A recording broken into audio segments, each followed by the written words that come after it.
गीता प्रथम अध्याय का तीसरा श्लोक की विवेचना आज हम कर रहे हैं।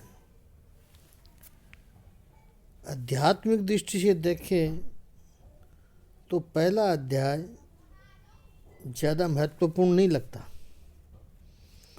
अधिकतर जो भाष्यकार हैं उनके भाष्य गीता के दूसरे अध्याय से शुरू होते हैं। उनके अनुसार पहला अध्याय कोई खास महत्वपूर्ण नहीं है, लेकिन भूमिका पहले अध्याय में ही बनी है। इतना महत्वपूर्ण न होता तो गीता ग्रंथ का हिस्सा नहीं होता।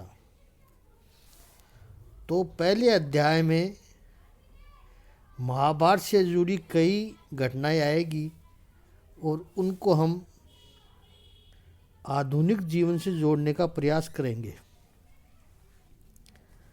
इसलिए पहला अध्याय भी बहुत समझाने जैसा है। दुर्योधन द्रोणाचार्य के पास जाकर कहता है, देखिए, क्या देखिए, ये पांडुपुत्रों को देखिए आप। और संबोधन क्या किया, हे आचार्य। एक बात तो हम सब जानते हैं कि युद्ध के मैदान में द्रोणाचार्य एक आचार्य के रूप में नहीं थे, एक ब्राह्मण के रूप में नहीं थे, लेकिन यहाँ दुर्योधन उनको आचार्य कहकर संबोधन करता है। दुर्योधन यह कहना चाहता है, आप आचार्य हो, पर यहाँ पर बने मत रहना, आप गुरु बन के मत रहना, आप मेरे योद्धा बन के रहना और योद्धा बन के लड़ना। पांडुपुत्रों की विशाल सेना देखिए आप, और ये सेना की जो व्यूह रचना की है, जिसने इसको बनाया है, वो द्रुपद के पुत्र ने बनाया है। कौरव की सेना के अधिपति पहले 9 दिन तक भीष्म थे, फिर सेनापति बदलते गए। कर्ण आए, द्रोण आया, शल्य आया, पर पांडवों के सेनापति एक ही रहे, धृष्टद्युम्न। द्रौपदी का भाई था, द्रुपद का पुत्र था। दुर्योधन यहाँ धृष्टद्युम्न का नाम नहीं ले रहा है, वो कहता है द्रुपद के बेटे ने यह सेना की व्यूह रचना की है। और उसने घाव पर और नमक डाल दिया कि आपके बुद्धिमान शिष्य धृष्टद्युम्न ने, द्रुपद के बेटे ने इस सेना की व्यूह रचना की। ऐसा क्यों कहता है दुर्योधन? ये याद रखना, एक दुर्योधन एक बहुत बड़ा राजनीतिज्ञ है। एक एक शब्द में गर्भित अर्थ है। उसके लिए हमें महाभारत में झांकना पड़ेगा।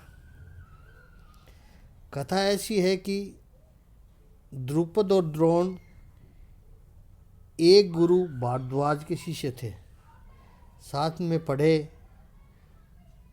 और घनिष्ठ मित्र थे। आपस में दोनों घनिष्ठ मित्र थे।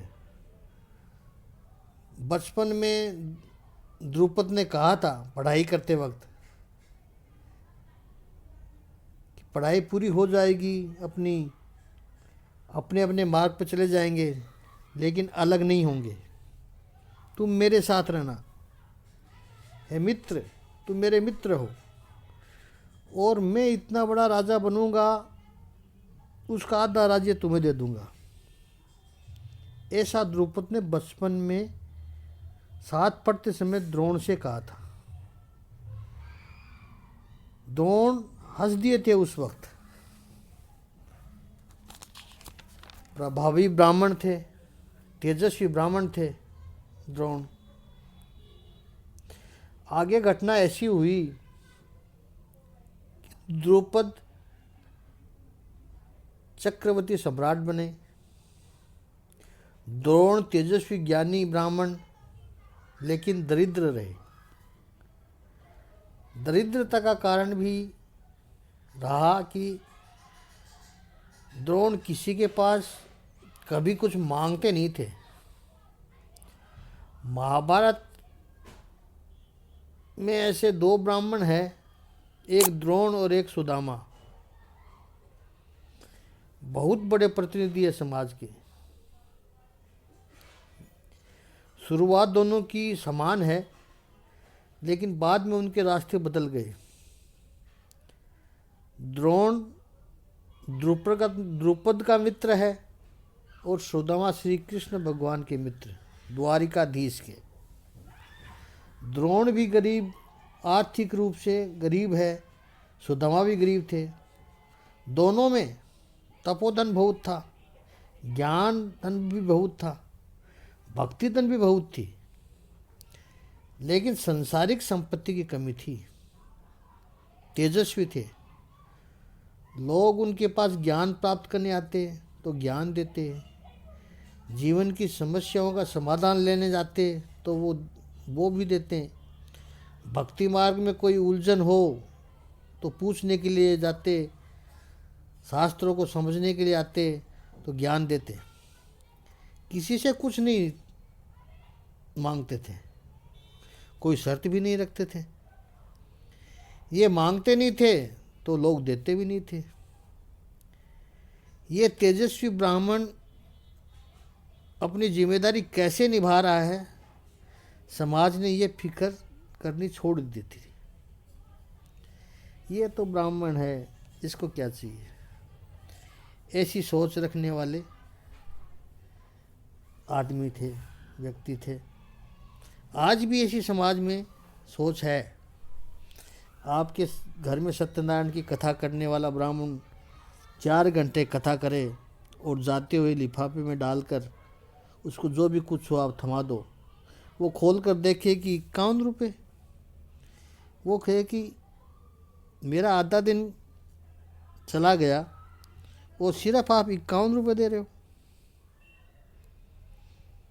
महाराज, हमारे घर में पिछले 50 वर्षों से यही परंपरा है। दादाजी के समय से ही हम 51 रुपये देते आ रहे हैं। अरे दादाजी का समय था, उस वक्त इतनी महंगाई नहीं थी, लेकिन आज तो महंगाई के हिसाब से तो दो उनको। सब जगह महंगाई है, पर ब्राह्मणों को, पंडितों को देने के लिए भगवान की आरती कथा में कुछ चढ़ाना हो तो केवल 11 रुपये से ज़्यादा जेब से निकलेगा ही नहीं। ये बीमारी आज की है, वो 5000 वर्ष पहले भी थी। ये बीमारी जितनी जल्दी दूर हो जाए तो अच्छा है। याद रखना, जिस समाज में द्रोण या सुदामा जैसे तेजस्वी ज्ञानी ब्राह्मण, तपस्वी ब्राह्मण दरिद्र रहेंगे, उस समाज में आज नहीं तो कल महाभारत होगा ही। वो समाज प्रगति नहीं कर सकता। ब्राह्मण का अर्थ केवल धोती कुर्ता पहनना नहीं है। ब्राह्मण का अर्थ है उच्च शिक्षा के ज्ञानी, डॉक्टर, इंजीनियर, साइंटिस्ट, ये जो है ये सब ब्राह्मण है, ज्ञानी है। ज्ञानी ही ब्राह्मण है, ज्ञानी ही ब्राह्मण है। इनकी 25 साल की मेहनत महसूस की जा सकती है। जो समाज अपने बुद्धि धन को संभाल नहीं सकता,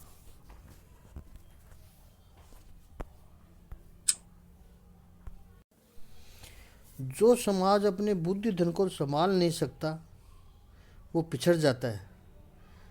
आज हम अमेरिका को सुपर पावर कहते हैं, क्यों? उसने दुनिया भर से बुद्धि को इकट्ठा किया, यूरोप से किया, भारत से किया, इकट्ठा किया। First class, first engineer, doctor इकट्ठे किए। न केवल इकट्ठे किए बल्कि उनको वहाँ रोक लिया, रेड कारपेट बिछाकर रोक लिया। नासा में आज 20% भारतीय है। अमेरिका की बड़ी बड़ी कंपनियों के सीईओ भारतीय हैं, लेकिन हम इन दिमाग को संभाल नहीं पाए। जो राष्ट्र अपने बुद्धि धन का सम्मान नहीं कर सकता, वो महाभारत निर्माण करता है। द्रोण दरिद्र थे, लेकिन रहते थे श्रीमंत निवास में। द्रोण की पत्नी का नाम कृपि था और पुत्र थे अश्वत्थामा। 5 साल का बच्चा है। श्रीमंत विस्तार में रहते थे तो वो श्रीमंत लड़कों के साथ ही खेलता था। उनको देखकर घर पर आकर नई नई डिमांड करता था, ये चाहिए, कपड़े चाहिए, खिलौने चाहिए। और द्रोण के पास उसकी डिमांड पूरी करने की शक्ति नहीं थी। एक दिन की घटना, अश्वत्थामा बाहर से आया, अपनी माँ कृपि से दूध मांग रहा है और द्रोणाचार्य के घर में अपने पुत्र को देने के लिए दूध नहीं था।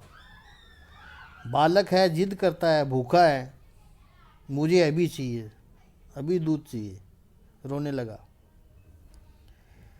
कृपि बड़ी समझदार माता है।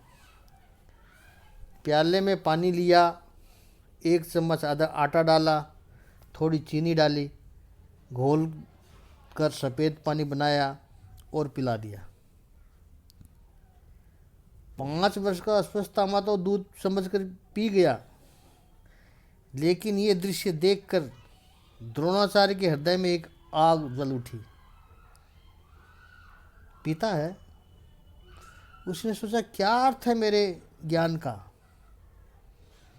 क्या अर्थ है मेरी तेजस्विता का,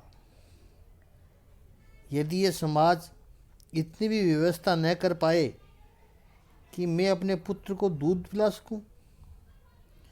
मैं फिजूल नहीं बैठा हूं, मैं समाज के लिए अपना जीवन समर्पित कर रहा हूं और समाज मेरे मूलभूत आवश्यकता की पूर्ति भी ना कर पाए। समाज में किसी को इतनी भी चिंता नहीं कि ये ब्राह्मण अपना परिवार कैसे चला रहा है। मोहबश हो गए द्रोण। निश्चय किया कि अब मैं पैसे कमाऊंगा। संकल्प तो कर लिया, लेकिन जिसने कभी सोचा भी नहीं कि संपत्ति कैसे कमानी है, उस दिशा में कभी विचार ही नहीं किया, वो भला कैसे कमाएगा। ब्राह्मण है। सोचते रहे। याद आया द्रोणाचार्य को कि मेरा मित्र था द्रुपद, वादा किया था उसने। द्रोणाचार्य द्रुपद के पास उसकी सभा में गए। द्रुपद तो भूल गया था सब बातें। सिंहासन पर बैठे हैं, द्रुपद सामने द्रोण खड़े हैं। कौन हो भाई? द्रुपद, मैं द्रोण, तुम्हारा मित्र। हम एक ही गुरु के शिष्य हैं। मित्र? कैसे मित्र? भरी सभा में द्रोण का अपमान किया। द्रोण नहीं सहन कर पाया। कहा, द्रुपद, तूने मेरा अपमान किया, मैं बदला लूंगा। द्रुपद ने उपहास किया, पहले खाने की व्यवस्था करो, बाद में बदले की सोचना। मैं इतना बड़ा चक्रवर्ती सम्राट, क्या कर सकते हो तुम मेरा? मेरी आज्ञा के बिना मेरे सैनिक तुझे मेरे पास तक नहीं आने देंगे। क्या बदला लोगे तुम? अपमानित किया। संपत्ति की भूख तो थी, उसमें अब बदले की आग और मिल गई।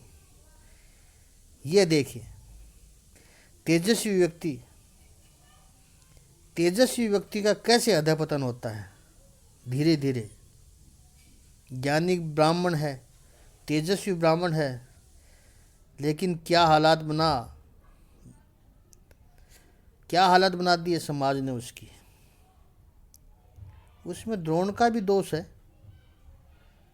क्योंकि दूसरा जो ब्राह्मण है सुदामा, वो भी ऐसी परिस्थिति में ही थे, लेकिन उन्होंने अपने सिद्धांत के साथ कोई समझौता नहीं किया,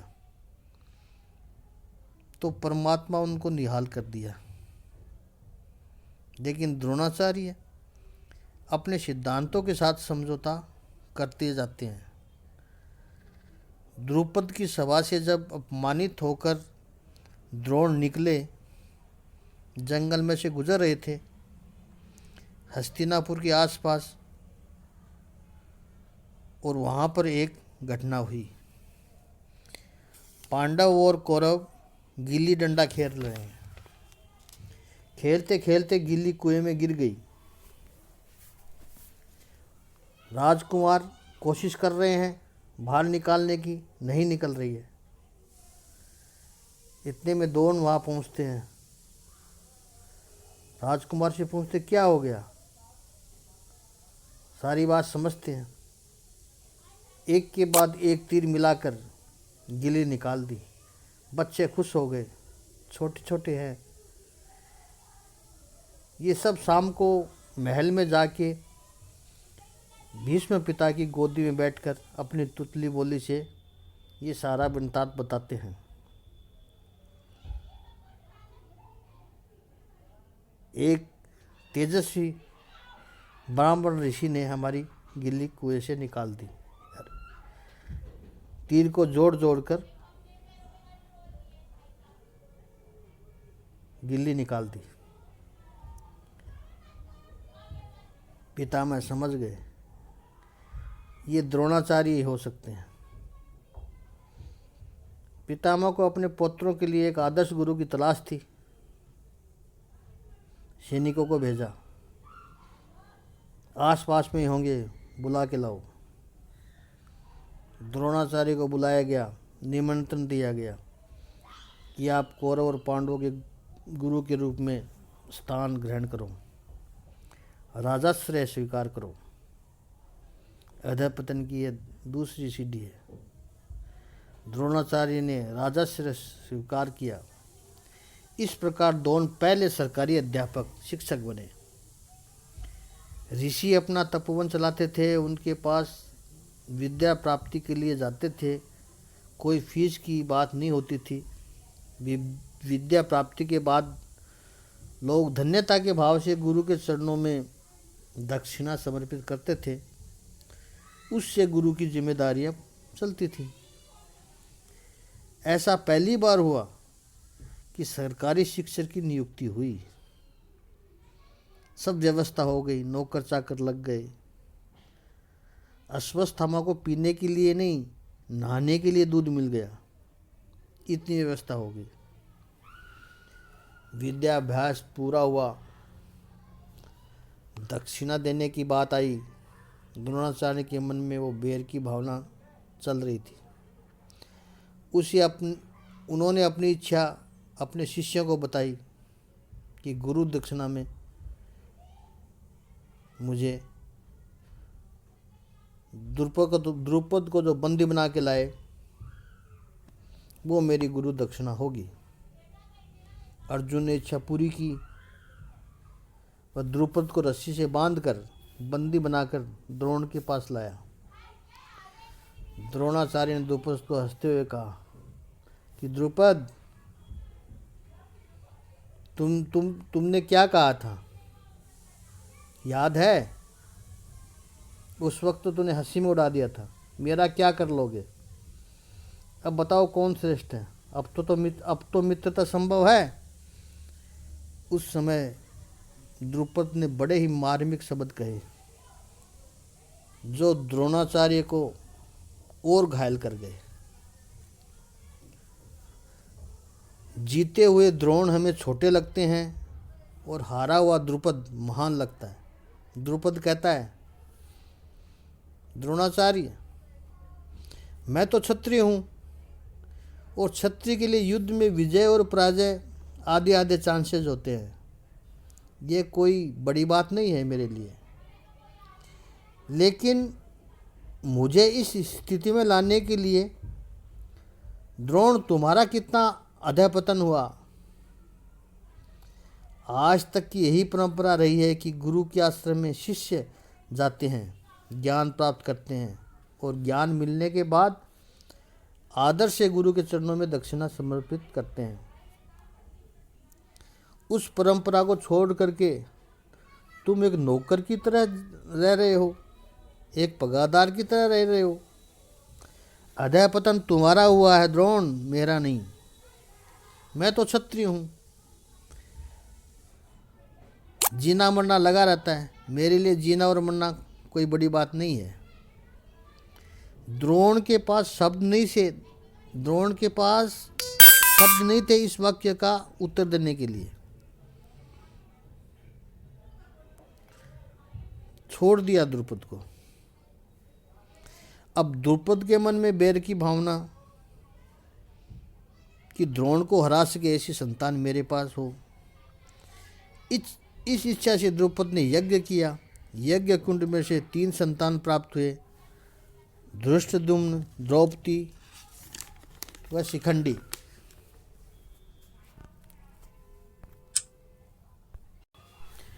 और इन तीनों ने महाभारत निर्माण करने में बहुत बड़ा रोल किया। धृष्टद्युम्न के लिए गुरु की तलाश शुरू हुई। उस वक्त द्रुपद ने सोचा, द्रोण के समान कोई गुरु नहीं। बाण विद्या सिखानी हो तो द्रोण से बड़ा कोई गुरु हो ही नहीं सकता। अपने पुत्र को द्रोण के पास भेजा शिष्य बनाकर। और यहाँ महानता द्रोण की देखिए कि ये जानते हुए कि मुझे मारने के लिए द्रुपद ने यज्ञ से पुत्र प्राप्त किया, फिर भी वो शिष्य बनाकर उसको रखा। ब्राह्मण के रूप में मेरा कर्तव्य बनता है कि मैं ज्ञान से उसको वंचित न रखूं। द्रोणाचार्य ने उसे अपने शिष्य के रूप में स्वीकार किया, सारी विद्याएं पढ़ाई उसे। और इसी बात का संदर्भ दुर्योधन इस श्लोक में दे रहा है। पूरी कहानी समझने के बाद अब दुर्योधन के शब्दों को देखें। हे आचार्य, पांडवों की बड़ी सेनाओं को आप देखें। द्रुपद के बेटे ने इसको व्यूह रचना की है। तो और तुम्हारा बुद्धिमान शिष्य धृष्टद्युम्न ने की है। दुर्योधन जानता है किसको कैसे उकसाया जाए। इस अर्थ में कह रहा है कि उनके प्रति आप कोई सहानुभूति मत रखना। दुर्योधन ये भी जानता था कि द्रोणाचार्य अपने मूल स्वभाव से युद्ध करेंगे तो मेरी विजय सुनिश्चित है, लेकिन यदि पांडवों के प्रति भावनाशील हो गए तो मैं जीत भी नहीं सकता। ब्राह्मण का द्रोण के बारे में क्या कहें। ब्राह्मण तत्व और क्षत्रिय तत्व का सुगम मिश्रण द्रोण है। आगे 4 वेद हैं और पीछे बाणों के साथ धनुष लगाया हुआ है। जहाँ जो आवश्यकता पड़ी, अगर कोई शास्त्र की चर्चा करने आता है तो वो चर्चा के लिए भी तैयार है, और कोई युद्ध करने के लिए आता है तो उसके लिए भी तैयार है। ज्ञान और शौर्य का सम्मेलन है द्रोण। द्रोण में ज्ञान और शौर्य का सम्मेलन दोनों है। दुर्योधन द्रोण को उकसा रहा है। शेष अगले भाग में।